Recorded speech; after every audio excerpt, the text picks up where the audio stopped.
guys, pabalik na ako pababa dito kasi dyan ako dumiretso dyan sa may puno dyan kanina. So pabalik na ako.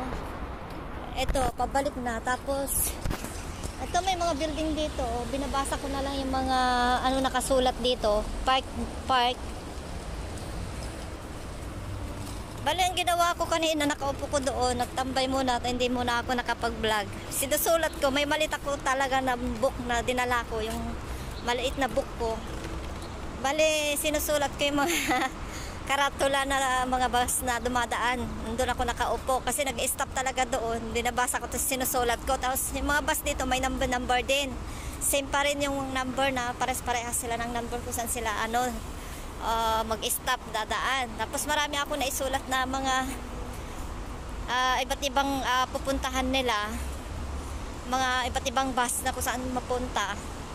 So sinulat ko, so mamaya ano ko na lang yung memorize ko, basa-basahin ko lang para ma-memorize ko din, para ma-familiar sa utak ko. Hindi ko naman basta i-memorize, so familiar lang, mabilis lang maalala kung may sakaling may pupunta na akong mga kasama. Bale, yung Central pala, marami din ako napadaan na bus na Central.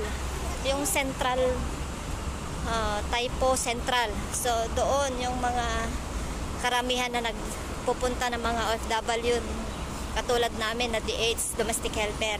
Sinabayan ako ng kaibigan ko na punta ko doon. Ay, wala pala akong octopus.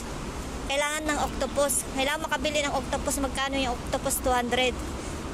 Yung pera ko 60 lang sa papel. Tapos dito ako dumaan kanina. Bali dito yung daanan ng alaga ko sa footbridge.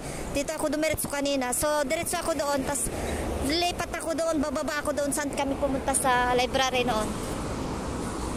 Punta tayo doon. Hanap tayo ng magandang park doon kasi may napansin ako doon na magandang park.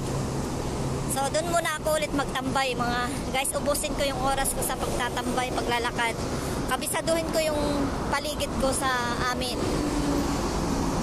So yung kailangan mo kasi ng kahit may pera ka dito, kailangan mo pa rin ng octopus. Kasi yung octopus, yung parang katulad sa LRT, yung card, kailangan mo ipatong mo yun. Yun ang pambayad mo sa pamasahe.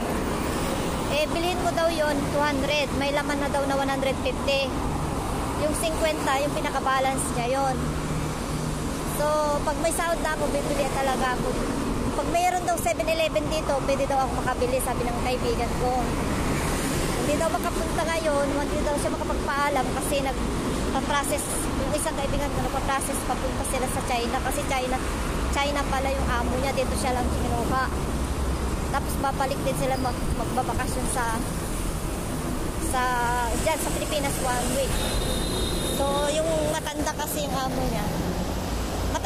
amo niya, kaya yun panay bakasyon niya dito kasi dati daw siya negosyante dito. Bumabalik lang siya nagbakasyon dito ng 90 days.